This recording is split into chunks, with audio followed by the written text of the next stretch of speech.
muchísimo gusto estar con ustedes esta mañana para compartir el mensaje poderoso de la palabra de Dios. Qué hermoso himno, ¿verdad? Santo, santo, santo, Señor omnipotente, siempre el labio mío, lo ores, te dará. Santo, santo, santo, te adoro reverente. Dios en tres personas, bendita Trinidad. Vamos a hacer una oración, cierra tus ojos. Señor, te damos muchas gracias porque nos concedes el privilegio de abrir tu palabra, este libro maravilloso, precioso, a través del cual alumbra tu luz a nuestro entendimiento. Señor, oramos pidiéndote que tú quites todo estorbo de nuestras mentes y de nuestro corazón para recibir la leche no adulterada, el alimento precioso de tu palabra. Háblanos profundo al corazón, Señor, que podamos estar atentos a la exposición de tu palabra. Oramos también, si alguna persona no te conoce todavía, si no ha tenido el privilegio de nacer de nuevo, que tu Espíritu use esta palabra preciosa para que la semilla quede plantada en el corazón y podamos conocerte. Gracias te damos en el nombre de Cristo Jesús. Amén. Amén. Abran sus Biblias, por favor, en la carta del apóstol Pablo a los Filipenses, en el capítulo 2. Filipenses capítulo 2, versículos del 1 al 5, en un tema que se titula ¿Cómo vivir unidos en humildad? ¿Cómo vivir unidos en humildad? Y dice así Filipenses 2 del 1 al 5.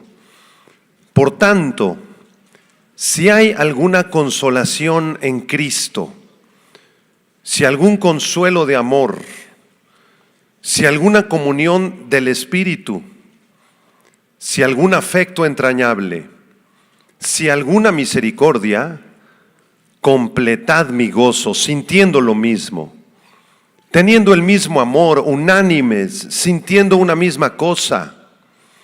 Nada hagáis por contienda o por vanagloria, antes bien con humildad, estimando cada uno a los demás como superiores a él mismo, no mirando cada uno por lo suyo propio, sino cada cual también por lo de los otros. Haya pues en vosotros este sentir que hubo también en Cristo Jesús. El apóstol Pablo escribe esta carta desde la cárcel. Él está encarcelado en Roma, ha apelado al César, estuvo en prisión en Cesarea Marítima y de ahí, después de los 2 años de cárcel en Cesarea Marítima, es enviado a Roma. Y en Roma él escribe las famosas epístolas carcelarias, las cartas de la cárcel, que son la carta a los Efesios, Colosenses, Filemón y desde luego también esta preciosa carta a los Filipenses. La ciudad de Filipos fue fundada precisamente por Felipe II de Macedonia, quien fue el padre de Alejandro el Magno, el gran conquistador griego que conquistó toda el Asia Menor. Bueno, el papá de Alejandro, Felipe, tenía una gran codicia por el oro, amaba el dinero, y entonces aquí en la ciudad de Filipos, llamada anteriormente Crénides, que significa las pequeñas fuentes, se decía que habían minas de oro, que había mucha riqueza. Por eso Filipos fue y estableció allí esta ciudad, le cambió el nombre de Crénides a Filipos. Y más adelante, en los tiempos del Nuevo Testamento, el apóstol Pablo, en uno de sus viajes misioneros, llega a la ciudad de Filipos y se encuentra que no hay sinagoga. Porque recuerden que Pablo predicaba en las sinagogas de los judíos, pero aquí en Filipos no había sinagoga. ¿Por qué no había sinagoga? porque para que hubiera una sinagoga era necesario reunir a 10 varones judíos de buen testimonio, jefes de familia. Y entonces con esos 10 varones judíos ya se integraba la sinagoga y los judíos podían ir a ese lugar a orar. Pero en Filipos no había ni siquiera 10 varones. Lo que sí había en Filipos eran mujeres, mujeres piadosas. Y estas mujeres salían a un río que pasa ahí por Filipos, el río Gangites, y allá a la orilla del río hacían oraciones a Dios, cantaban alabanzas, y justamente cuando Pablo llega a la ciudad de Filipos, se encuentra este grupo de mujeres cantando alabanzas, leyendo la palabra, exaltando el nombre de Dios. Y Pablo entonces comienza a predicarles ahí a la orilla del río, algo maravilloso, precioso, al aire libre. Ahí mientras Pablo está predicándoles, porque fue un tiempo de varios días, aparece una muchachita que era contratada por unos hechiceros, por unos brujos, y comienza a molestar la predicación. Y Pablo la reprende y la libera de los demonios. Y todos se quedan asombrados. Y dice la Biblia en Hechos capítulo 16 que había una mujer ahí que se llamaba Lidia. Y esta mujer era comerciante, era pudiente, ¿sí? Comerciaba con diferentes cosas, entre ellas púrpura, que era un colorante para la ropa. Muy rica Lidia. Y Lidia era de esas mujeres que estaban en el río, que vio aquel milagro de Pablo liberando a aquella muchachita endemoniada. Y dice la Escritura que Dios abrió el corazón de Lidia para que comprendiera lo que Pablo estaba hablando. Y se convirtió a Cristo Lidia. Y entonces se reunían en casa de Lidia. Tenía una casa grandísima Lidia. Ahí cabían hombres, mujeres, niños. Y ahí fue donde se fundó la iglesia de Filipos. Ahí se reunían nuestros hermanos en el siglo I. Qué hermosa historia, ¿verdad? Y justamente a ellos es a quienes Pablo les escribe la carta a los filipenses. Por eso se llama la carta o epístola a los filipenses, porque está dirigida a este grupo de cristianos que milagrosamente se convirtieron a las orillas del río Ganges, en la casa de Lidia, que vieron milagros y maravillas. Y Pablo, estando a punto de morir en la cárcel de Roma, todavía tiene la disposición para escribirles esta carta, porque los amaba y estaba preocupado por ellos. Una de las más grandes preocupaciones de Pablo por los filipenses era por la unidad de la iglesia. Que la iglesia estuviera unida, que las familias estuvieran unidas, los hermanos y las hermanas de las familias, los niños pequeños estuvieran unidos. Esa era una de las grandes preocupaciones de Pablo. Por eso, repito, el tema de esta conferencia es cómo vivir unidos en humildad. Y para iniciar el desarrollo quisiera hacerte algunas preguntas. Si gustas, puedes apuntarlas. ¿Está unida mi vida a Cristo? ¿Tengo unidad con Cristo? ¿Tengo compañerismo con Cristo? Cristo es mi Salvador, mi Señor, mi amigo con el cual platico todos los días, a todas horas. ¿Mi vida está unida a Cristo? Segunda pregunta. ¿En mi matrimonio hay unidad? ¿Estamos unidos? ¿Compartimos los mismos valores? ¿Amamos al Señor? ¿Tenemos comunión? ¿Nos perdonamos? ¿Somos un matrimonio que todos los demás dicen, mira ese matrimonio, están unidos? ¿Cómo se aman? ¿Cómo se quieren? ¿Cómo oran juntos? Sí, tienen sus problemas de vez en cuando, sus detalles, pero vemos un matrimonio unido. ¿Está unido tu matrimonio, hermano? Tercera pregunta, ¿está unida tu familia?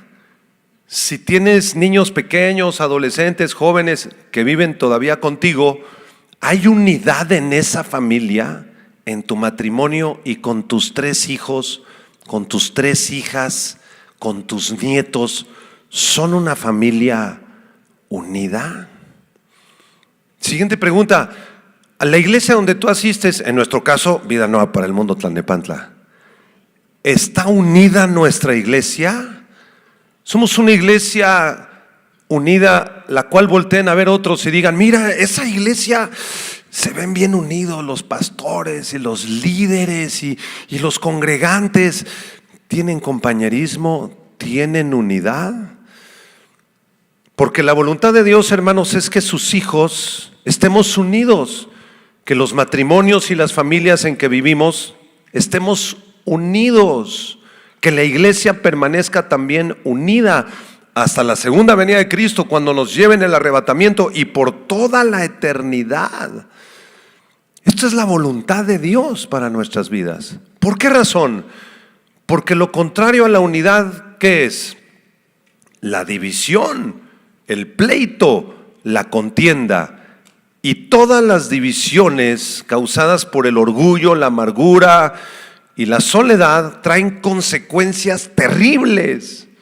Por ejemplo, cuando un matrimonio se divide, se separa, ya hay problemas y la esposa, ya no te soporto, pues yo tampoco, vamos a divorciarnos, pues tú fírmale, pues tú contrata el abogado, tú salte de la casa. Y este tipo de pleitos en el matrimonio trae muchas maldiciones. Un divorcio trae muchas maldiciones, especialmente para los hijos, porque los hijos están viendo que los papás están divididos y al rato que los niños crezcan y se quieran casar, es probable que terminen también divorciados, porque tú les sembraste eso, tú sembraste esa división. O tal vez en tu familia hay divisiones entre los hermanos, no se soportan los hermanos, andan del pleito, de los pelos, ¿verdad? Con gritos, contiendas, ira. Y esto trae maldiciones terribles también. Cuando una familia se divide, se separa. Y esto es horrible, trae mucho dolor al corazón de todos. Cuando una sociedad se divide y se separa, esto va a producir, a final de cuentas, una guerra civil como la que vivieron en los Estados Unidos en el siglo XVIII. Cuando los confederados del norte se separan de los del sur y empieza una guerra de secesión brutal y Estados Unidos estuvo a punto de convertirse en dos países por esa división tan terrible. Pero Dios desea que su pueblo esté unido. Digan amén. ¿Cómo podemos estar unidos en Cristo?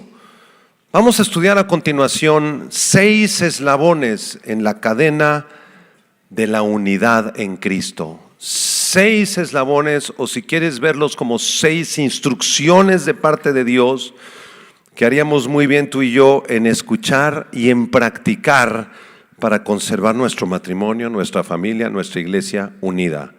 Primer eslabón, Filipenses 2, versículo 1, dice el apóstol Pablo: por tanto, si hay alguna consolación en Cristo, si algún consuelo de amor, aquí está el primer eslabón que encontramos en la cadena de la unidad en Cristo. Y este primer eslabón se llama consuelo de amor. Digan conmigo, consuelo de amor. La palabra consolación, paráclesis, se refiere a recibir ánimo, descanso, ayuda, consejo, exhortación. Y Pablo se está refiriendo aquí a la consolación en Cristo. Subráyalo ahí en el versículo 1. Esto significa que en Cristo podemos encontrar todo el consuelo, el apoyo, el descanso y el ánimo que necesitamos. Cristo es el único que puede consolarnos. Todos los que amamos al Señor Jesucristo hemos sido consolados por Él, porque Él nos sacó de la podredumbre donde estábamos, ¿no es cierto? Él nos trasladó de las tinieblas en donde nos encontrábamos al reino de su luz admirable. Cuando teníamos el corazón destrozado, roto porque nos traicionaron, hablaron toda clase de mal contra nosotros, nos hirieron, nos dejó nuestra expareja, nos corrieron de un trabajo injustificadamente y andábamos en el pecado, el Señor nos consoló, el Señor nos abrazó, el Señor nos perdonó. Gracias, Señor Jesucristo, por habernos consolado. Él es el Parácletos, Él es el Consolador, Él es el único que puede traer ese consuelo de amor. Yo quiero decirte que si tú necesitas un consuelo de amor, el único que puede dártelo es el Señor Jesucristo. Hay personas aquí que han perdido un familiar en los últimos meses. Hay personas aquí que han sentido ese dolor tremendo cuando partió tu abuelo, tu abuelita, uno de tus padres, o aún más doloroso, uno de tus hijos o de tus nietos. Y necesitamos ser abrazados, necesitamos ser bendecidos, necesitamos una palabra de ánimo. Jesús es el único que puede dártelo. Quizá los tanatólogos puedan ayudarte un poco a nivel psicológico, pero eso no va a ayudar de nada si tú no tienes a Cristo Jesús en el corazón. Él es el único que puede animarte y darte el descanso que necesitas. Otros aquí últimamente han sido traicionados, han sido abandonados, han sido robados quizá, y te has sentido muy frustrado. Yo quiero decirte que el Señor Jesucristo es el único que traerá ese consuelo de amor, ese ánimo y ese descanso que tú necesitas. Salmo 119, versículo 49 y 50. Dice así el salmista, Salmo 119, 49 al 50. Acuérdate de la palabra dada a tu siervo, en la cual me has hecho esperar. Ella es mi consuelo en mi aflicción, porque tu dicho me ha vivificado. Dios nos consuela, amados hermanos y hermanas, a través de su palabra. Cuando te sientas desesperado, desanimado, triste, desconsolado, traicionado, recurre a la palabra de Dios. Ella es tu consuelo. Y el Señor en Isaías capítulo 41, versículo 10, le dice al pueblo de Israel y también como aplicación a nosotros, dice las siguientes palabras, Isaías 41, 10. No temas, porque yo estoy contigo. No desmayes, porque yo soy tu Dios que te esfuerzo. Siempre te ayudaré, siempre te sustentaré con la diestra de mi justicia. El Señor siempre nos va a consolar, nos va a fortalecer, nos va a animar, porque Él es el que pelea nuestras batallas, hermanos. Para permanecer unidos como matrimonios, como familias, como hijos, como iglesia, necesitamos reconocer el consuelo de Cristo.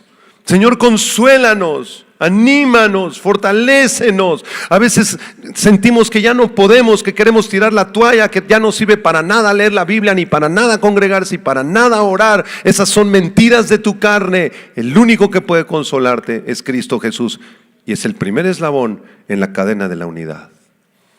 El segundo eslabón en la cadena de la unidad, ahí en el versículo 1, Filipenses 2:1, dice aquí Pablo, si alguna comunión del Espíritu. Este segundo eslabón es la comunión del Espíritu, koinonia pneumatos en griego. La palabra koinonia, comunión, describe una común participación de dos o más personas en algo que los identifica. Esto se refiere sin duda a tener intimidad y compañerismo con el Señor a través de su Espíritu Santo. El Espíritu Santo es el que nos une en una koinonía, en una comunión espiritual. Esto significa que el Espíritu Santo une a todos los creyentes en cosas que nos identifican como cristianos. Por ejemplo, el Espíritu Santo siempre nos va a impulsar a la oración, ¿no es verdad? ¿A cuántos les gusta orar? Bueno, quizá tú oras a las 5 de la mañana y yo oro a las 6:30 y hay otros hermanos que a las 7:15, pero todos aquí somos familia y todos somos impulsados a orar. Eso nos da koinonía en el Espíritu Santo. Hace un momento tomamos la cena del Señor, donde recordamos la muerte y resurrección de Cristo. Eso es un acto de koinonía, eso nos une, eso nos identifica. Nos encanta meditar, leer y obedecer la palabra del Señor. Nos gusta servir al Señor, nos gusta el evangelismo, nos gusta tener compañerismo entre creyentes, y todo esto lo da el Espíritu Santo. Si tú quieres tener una familia unida, sirve al Señor. Oren juntos. Escucha la voz del Espíritu Santo en la noche antes de dormirte, y toma a tu esposa y a tus 3 niños ahí en la cama. Tómense de las manos y oren juntos. Pastores, que últimamente no nos entendemos, mi esposa y yo. Tomen la cena del Señor juntos. Pastor, es que es hasta el primer domingo de cada mes. No esperes hasta el primer domingo de cada mes. Tómala en tu casa. Tómala en tu casa. Y recuerda a Cristo crucificado. Y oren y abran la palabra de Dios. Y hablen de Cristo con sus vecinos. Esto te va a tener unido a tu esposa, unido a tu esposo, a los niños y también en la iglesia. En 2 Corintios capítulo 13, versículo 14, el apóstol Pablo cierra la carta a los Corintios de la siguiente manera. Fíjense, dice: la gracia del Señor Jesucristo, el amor de Dios y la comunión del Espíritu Santo sea con todos vosotros. Amén. Por favor, dile a la persona que está a tu lado: la gracia del Señor Jesucristo, el amor de Dios y la comunión del Espíritu Santo sea contigo. Amén. Ese es el segundo eslabón en la unidad cristiana. Hay un tercer eslabón que está en el versículo 1 también. Filipenses 2:1, Pablo dice: si algún afecto entrañable. El tercer eslabón en la cadena de la unidad es el afecto entrañable, traducido también como amor. Esta palabra afecto entrañable, splaxnon en griego, se utilizaba en el griego antiguo para describir las entrañas de una persona, su corazón, sus pulmones, su hígado y sus vísceras. La Biblia se refiere con esta palabra a los intestinos. Y no está hablando literalmente de nuestros intestinos, de nuestro sistema digestivo, sino que está hablando en sentido simbólico de las pasiones, de los afectos más internos, lo que está en nuestro ser interior, ¿sí?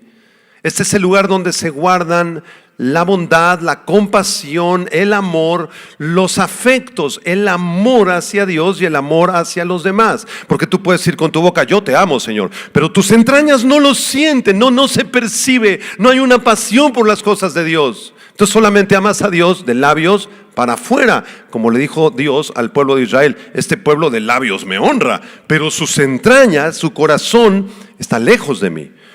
Les voy a mostrar una ilustración de cómo el apóstol Pablo amaba a los filipenses con un amor entrañable. Filipenses 1, versículo 8, denle la vuelta a la hoja ahí en Filipenses 1, 8, y dice: porque Dios me es testigo de cómo os amo a todos vosotros con el entrañable amor de Jesucristo. Pablo les dice a los filipenses: ¿se acuerdan cuando fundamos la iglesia? Cuando Lidia nos prestó su casa, cuando esa muchachita fue liberada, cuando yo los escuchaba en consejería, cuando les anunciaba a Cristo, y a cada uno de ustedes, yo los amo con amor entrañable. Los amo con el amor de Cristo. Para poder estar en unidad necesitamos pedirle a Dios que derrame mucho más su amor en nosotros. El amor de Cristo ha sido derramado en nuestros corazones por el Espíritu Santo que nos fue dado. Entonces, si tú no sientes ese amor por Dios, esa pasión por Dios y ese amor por tu esposa, por tus niños, por tu iglesia, por tus pastores, tienes que hacer dos cosas. Número uno, tienes que arrepentirte, porque es pecado. Y número dos, debes suplicarle a Dios en oración que su amor fluya en tu vida. Cuando se elimine ese pecado de orgullo, de soberbia, criticas a tu esposa, criticas a los niños, los comparas unos con el otro, te cae mal el pastor, de todo criticas, de todo murmuras, es porque hay mucho orgullo en ti. Tienes que arrepentirte y pedirle a Dios que con su Espíritu Santo deje fluir ese amor dentro de ti, para que ames entrañablemente a Dios, a tus hijos, a tu esposa y a tu iglesia. Digan amén. Colosenses 3, versículo 12 al 14. Colosenses 3, 12 al 14. Vestíos pues como escogidos de Dios, santos y amados. Pablo dice aquí: vístete, en sentido simbólico, no en sentido físico. Quítate las vestiduras de pecado, de amargura, de rencor. Deja eso en la basura, eso no sirve para nada. Y vístete con estas vestiduras nuevas. Versículo 12: de entrañable misericordia, de benignidad, de humildad, de mansedumbre, de paciencia. Sopórtense unos a otros y perdónense unos a otros. Si alguno tuviere queja contra el otro, de la manera que Cristo os perdonó, también así hacedlo vosotros. Y sobre todas estas cosas, vestíos de amor, que es el vínculo perfecto. Tienes un problema con alguien, estás a punto de separarte, de causar una división en tu trabajo, causar una división en tu negocio, en tu iglesia. Arrepiéntete y vístete de amor. Perdona a la persona que te ofendió, perdónalo. Porque de la misma manera Cristo te perdonó a ti. Y si Cristo perdonó todos tus pecados, tú no tienes ningún derecho a no perdonar a la persona que te ofendió. Esa es la lógica de Colosenses. Cuarto eslabón en la cadena irrompible de la unidad. Regreso a Filipenses 2, verso 1. Pablo dice en el versículo 1, la última parte, si alguna misericordia. El cuarto eslabón en la cadena de la unidad es la misericordia. Digan conmigo misericordia. Oiktirmos en griego. Oiktirmos. Y tiene que ver con mostrar un corazón compasivo hacia los demás. La misericordia es la capacidad dada por el Espíritu Santo de sentir con empatía el dolor de otro, la miseria de otro, la necesidad de otro y pasar tiempo con esa persona por misericordia para compartirle del amor de Cristo. Esa es la misericordia. ¿Cuántas veces dejamos que la indiferencia o el orgullo ahoguen la misericordia que Dios quiere que tengamos? Y cuando vas en el metro, tú te sientas, no dejas que se siente nadie más. Si viene una persona en silla de ruedas, tú estás sentado. Viene una abuelita con muletas, tú te sientas. Tú llegaste primero, tú tienes derecho, tú pagaste tu boleto en el metro. Que ellos esperen. ¿Qué me importan los demás? Ese es orgullo muy grande. Estamos en la iglesia, tú llegas, te sientas, te levantas al final y te vas. No saludas a nadie. Tú crees que venir a la iglesia es como venir al cine. Tú pagaste tu boleto y tienes derecho a sentarte y nadie te puede molestar. Discúlpame, aquí no es un cine. Aquí es el cuerpo de Cristo. Y aquí nadie pagó ningún boleto. El único que pagó fue Cristo en la cruz, para que nosotros pudiéramos estar aquí sentados escuchando su palabra. Quédate al final 15 minutos, saluda a la persona a tu lado. Dile, hermano, qué gusto saludarte, qué gusto, no tenía el gusto de conocerte. ¿En qué te puedo servir? ¿En qué te puedo ayudar? ¿Dónde vives? ¿Qué necesidad tienes? ¿Cómo puedo orar por ti? Pero la mayoría de nosotros nos paramos y nos salimos y nos vamos. ¿Dónde está la misericordia? ¿Dónde está el Padre de misericordias del cual dice la Biblia? El quinto eslabón en la cadena de la unidad está en el versículo 2. Vamos a leerlo. Filipenses 2, verso 2. Dice el apóstol Pablo, completad mi gozo, sintiendo lo mismo, teniendo el mismo amor, unánimes, sintiendo una misma cosa. El apóstol Pablo nos enseña el quinto eslabón en esta cadena de la unidad, y este quinto eslabón se llama armonía espiritual. Digan conmigo, armonía espiritual. ¿Sí? Pablo deseaba que los congregantes sintieran lo mismo, que estuvieran unidos. Si alguno sufría, todos sufrían e iban con el que estaba sufriendo más para consolarlo. Si a alguno le iba súper bien en la vida y tenía un gran trabajo con una gran casa, todos se alegraban de que ese hermano le fue muy bien y que tiene una gran casa y que nos invita a tomar café. Y además pasamos tiempo ahí en comunión y oramos y leemos la Biblia. Me alegra mucho que estés prosperando, hermano. Aleluya, gloria a Dios que estás prosperando tanto, hermano. No como otros que cuando ven a un hermano prosperar sienten envidia. Ay, ¿por qué el hermano está prosperando? ¿Y por qué tiene 2 casas? Y yo apenas tengo para mi bicicleta y vivo en un cuartito. Eso no es unidad, eso es división debido al orgullo que hay en tu corazón tan grande.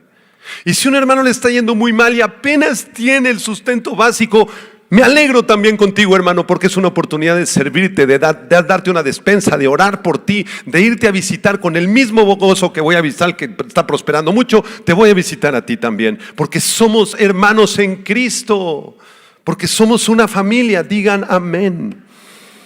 Si alguno participaba de intimidad con Cristo, entonces todos debían participar de esa misma intimidad con Cristo. Si alguien veía a otro orando, todos sentían el deseo de orar. Si alguien veía a otro predicando, ganando almas, todos tenían ese mismo deseo de ir y ganar almas. Eran como un equipo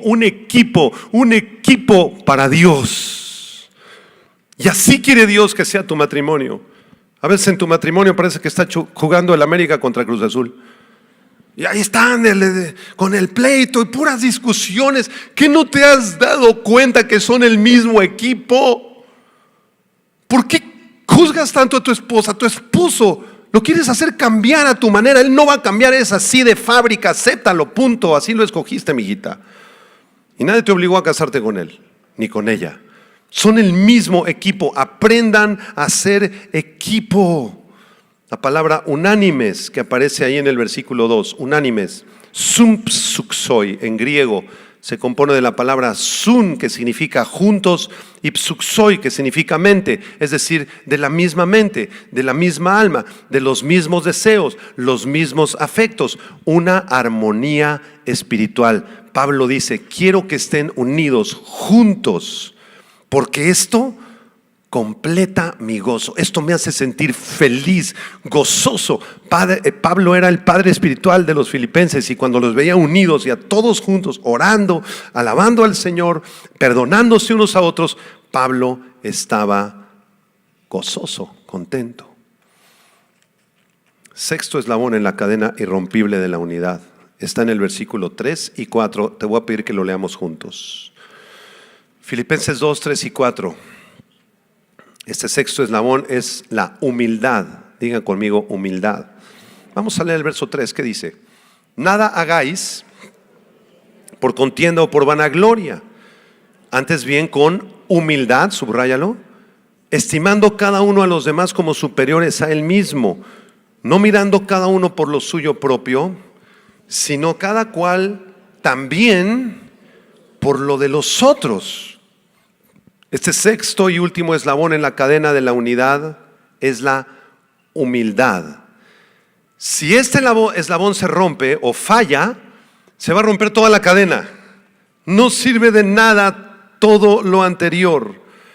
Es por eso que en el versículo 3 y 4 el apóstol Pablo enfatiza este fruto de la humildad producida por el Espíritu Santo. ¿Quieres tú que el Espíritu Santo desarrolle esa humildad que necesitas tanto para sentarte a las 9:30 de la noche con tus 4 niños cuando estás harto del trabajo, cuando estás a punto de explotar y necesitas paz, amor y gozo para reunir a tus 5 niños y orar por ellos con una gran sonrisa y leerles la palabra de Dios mientras uno quiere jugar a los dinosaurios, el otro se te echó en la espalda, el otro quiere prender la televisión, el otro rompió la tableta y el quinto rompió hasta la pantalla gigante que compraste? Se necesita humildad, ¿no es verdad? Bueno, aquí están las instrucciones, versículo 3, nada hagas por contienda. Esta palabrita contienda describe a un político que está buscando ganar las elecciones haciendo trampa porque odia a los otros. Entonces él busca todos los medios para él exaltarse, para él lograr lo que él quiere, que es llegar a la presidencia. No importa de qué manera llegue a la presidencia, él es un contencioso. La persona contenciosa es alguien que siempre logra obtener ventaja pisoteando a los demás y siempre se dedica a autosatisfacerse a él mismo porque él es el más importante. Primero yo, después yo y al último yo. Esta palabrita contienda podría definirse entonces como una ambición egoísta. La persona contenciosa es la persona que produce rivalidad, envidias, maldición, murmuración, soberbia, desorden. Y les digo algo, todos nosotros nacimos con este pecado. Todos somos contenciosos porque queremos estar primero nosotros, imponer nuestra forma de hacer las cosas en la casa, en la iglesia, en el trabajo, y si no están de acuerdo, no me interesa, voy a hacer mi partido político para destrozar el tuyo. Esa es la persona contenciosa. Y la Biblia dice en el versículo 3, no hagas nada por contienda. Dile a la persona a tu lado, por favor, no hagas nada por contienda. Nada. No impongas tu voluntad sobre la de los otros. No seas un dictador, una dictadora. No quieras manipular a otros. No quieras que se haga lo que tú dices siempre a tu manera, porque eso va a traer divisiones, maldiciones y una gran soberbia que le vas a enseñar a tus hijos. Y al rato van a ser niños contenciosos igual. Nunca busques ganar ventaja para ti al costo de lastimar a los demás.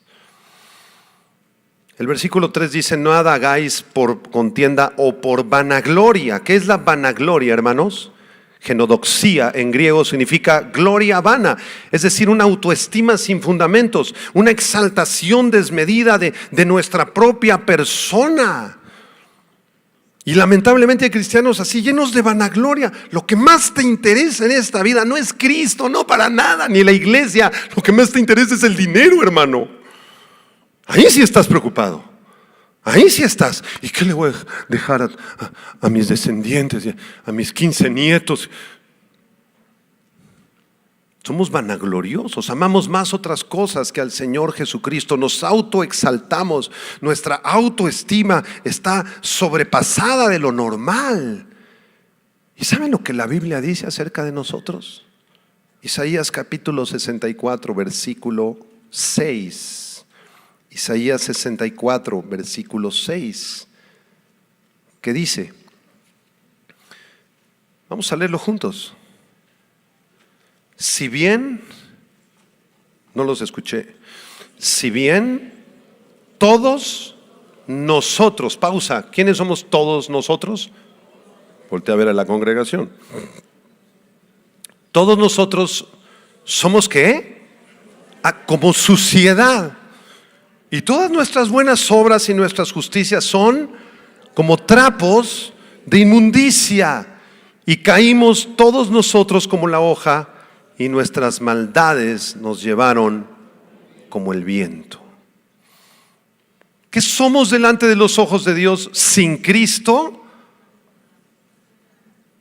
Como un pedazo de basura a los ojos de Dios. Lo que nos da valor entonces no son nuestras buenas obras, nuestra gran sabiduría humana, nuestros grandes conocimientos intelectuales o académicos. Eso es basura a los ojos de Dios. Si algo tenemos de valor, es a Cristo Jesús el Señor. Él es el que nos da valor, porque el ser humano desde luego que es valioso, pero es valioso cuando Cristo entra en el corazón, como dice el apóstol Pablo: por la gracia de Dios soy lo que soy. Y he trabajado más que todos los demás, pero no he sido yo, sino la gracia de Dios conmigo. Humildad es el sexto eslabón en la cadena de la unidad. Versículo 3, Filipenses 2:3. Nada hagáis por contienda o por vanagloria, antes bien con humildad, estimando cada uno a los demás como superiores a él mismo. Todo lo que hagas debes hacerlo bañado de humildad. De humildad. ¿Qué es la humildad? Describe a una persona que tiene un sentido de pequeñez impresionante, de pequeñez espiritual, delante de un Dios tan grandioso, delante de un Dios tan bello y tan glorioso. Tú te sientes muy, muy, muy pequeño. Y lo único que puedes hacer ante un Dios tan majestuoso y tan grandioso y todopoderoso es decirle: Señor, no soy nada sin ti, Señor. Yo merecería esta mañana que tú me mataras, Señor, por mis pecados, pero si estoy vivo es por tu gracia, es por tu misericordia, y si algo he logrado en esta vida, mucho o poco, es por tu gracia, Señor. Y si tú llegas con esa actitud delante de tu esposa y de tus hijos y de tu iglesia y en tu trabajo y en tu país, vas a tener una familia y un trabajo y una iglesia unida. Es la única manera de permanecer unidos. Dice al final del versículo 3, estimando cada uno a los demás como superiores a él mismo. Dile a la persona que está a tu lado: hermano, tú eres superior a mí mismo. Yo te veo como superior a mí. Tú eres como un maestro para mí. Muchos ni lo dijeron, porque están bien orgullosos. ¿Qué superior? ¿Superior de qué? ¿Cómo crees? Hermano, discúlpeme. Así me dijo un día un hermano: yo tengo 3 maestrías, hermano. Yo estudié en Europa, hablo 5 idiomas, he leído la Biblia más de 9 veces. ¿Cómo le voy a decir a este hermano recién convertido que no acabó ni la primaria que él es superior a mí? No, hermano, usted está muy equivocado. Le dije: el equivocado es usted, porque la Biblia dice otra cosa. Y aunque usted tenga todas las maestrías y los doctorados, ya haya leído la Biblia 30 veces, el hermano recién convertido que tiene lágrimas en sus ojos porque tiene un gran amor por Cristo, es uno de tus mejores maestros. Tus mejores maestros. ¿Tú pensabas que sabías más que tus hijos, mamá? O que tus hijas. Ellos son muy buenos maestros. Los niños nos dan lecciones de humildad maravillosas. Porque les preguntas, ¿dónde vive Cristo? Aquí, papá, en mi corazón. Una gran lección. Los niños son maestros. Tienes que ver a los demás como superiores a ti mismo. Porque si tú te ves como superiores a ellos, eres un orgulloso, eres un rebelde. Y el Señor Jesucristo no era así. Cuando llegaron al cenáculo, al aposento alto, la última cena, y era una costumbre en el Israel del siglo I que cuando llegabas tú a una cena, llegaba un sirviente, una sirvienta con una cubeta de agua y una toallita, te quitaba tus guaraches apestosos y te limpiaba los pies hasta dejarte los pies limpiecitos, te limpiaba los guaraches y te volvía a poner con una delicadeza impresionante tus guaraches para que cenaras a gusto, limpiecito de los pies. Y cuando estaban en el cenáculo, yo me imagino a los discípulos, ¿verdad? Al Pedro, ya saben cómo era Pedro, ¿no? Oye, Juan, ¿y quién va a lavarnos los pies? Yo no, Ve tú, Juan. No, Pedro, discúlpame, yo soy el discípulo amado. No. Ve tú, Felipe. No, yo estoy muy ocupado ahorita con lo de la Pascua. Estoy preparando la cena, estoy poniendo aquí la mantelería. ¡Que vaya Andrés! No, Andrés estaba distraído ahí jugando Nintendo. ¿Quién les lavó los pies? Jesucristo. Porque Jesucristo es Dios y Dios es un Dios humilde. Humilde. Al que tú sigues es un Dios humilde. ¿Le has lavado los pies a tu esposa, hermano? Digo, no en el sentido físico, si quieres también, ¿no? Pero la sirves. ¿Estás dispuesto a servirla? Mi amor, aquí estoy. ¿Qué necesitas de la casa, mi vida? ¿Qué necesitas que te ayude? Ay, mi amor, me siento mal porque ando en los días de las mujeres. ¿Podrías trapear toda la casa, limpiar los excusados, hacer la comida, lavar los trastes y sacar al perro? Mi amor, he aquí tu siervo. Y no se hagan hermanos, ustedes también hermanas, Mi amor. Ahora sí aplaudieron, ¿verdad? Las hermanas. Igual, cuando llega el marido todo dado al cuas, 14 horas de trabajo, ese pobre hombre todo sudado, la corbata toda chueca. Mi amor, he aquí tu sierva, ¿qué necesitas que te haga? ¿Quieres cenarte un sandwichito de jamón, mi amor? ¿Con juguito de zanahoria? Sí, mi amor, aleluya. Somos servidores unos de otros. En este mundo vinimos a servir, no a ser servidos, hermanos. Aquel pastor que se sirve de las ovejas, ese no es pastor, es un falso pastor, es un mentiroso. Los pastores vinimos a servir a Dios y servirlos a cada uno de ustedes hasta que se nos acaben las fuerzas, hermanos. Ese es un servidor del Señor, una persona que reconoce su bancarrota espiritual, que tiene una autoestima humillada a los ojos de Dios y que sabe que su valor proviene de Cristo. Repaso, ¿cuál fue el primer eslabón en la cadena de la unidad? El consuelo en Cristo, consuelo en Cristo. ¿Cuál fue el segundo? La comunión del Espíritu Santo, todas las cosas que nos unen. La tercera, ¿cuál fue? El afecto desde las entrañas, el amor verdadero. ¿Cuál fue el cuarto eslabón, hermanos? La misericordia unos a otros, así como Cristo fue misericordioso. El quinto eslabón, ¿cuál fue? La armonía espiritual. Y el último, y quizá el más importante, la humildad. ¿Ya le entendiste por qué tu familia tiene tantos problemas? ¿Por qué en la iglesia andamos de a pleito? ¿Ya entendimos por qué? Quiera Dios que podamos obedecer estas instrucciones tan sencillas, tan hermosas, en 5 versículos nada más. En 5 versículos el Señor nos enseñó todo esto. Cierra tus ojos. Señor, gracias te damos por tu infinita paciencia con nosotros, Señor. Reconocemos, Señor, que hay todavía mucho orgullo en nosotros, que somos muy divisivos, Que no nos interesa consolar a otros, ni tomar la cena del Señor con los niños en casa, ni amarnos, ni mucho menos ser misericordiosos, vivir en armonía. Y eso de ser humildes no se nos da, Señor. Honestamente no se nos da. Y eso tú lo llamas pecado. Levanta tus manos si tú deseas y dile: Señor, te pido que perdones mi pecado, Señor. He sido bien orgulloso, bien orgullosa, Señor. He querido controlar y manipular y hacer mi voluntad y ser divisivo. Perdónanos, Señor, perdónanos. Y ahora te pedimos que tu Espíritu Santo, Señor, llene nuestras vidas, Señor, y nos enseñes la lección del consuelo de amor, de la comunión del Espíritu Santo, del afecto entrañable, de la misericordia, de la armonía espiritual y de la humildad, estimando a los demás como superiores a nosotros mismos. Te entregamos nuestra vida, te entregamos nuestro corazón, Señor Jesús.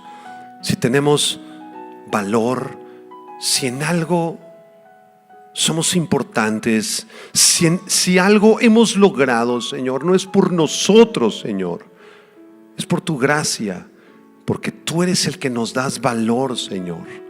Tú eres quien nos salvaste, Señor, que nos rescataste del hoyo y nos diste una esperanza de vida eterna.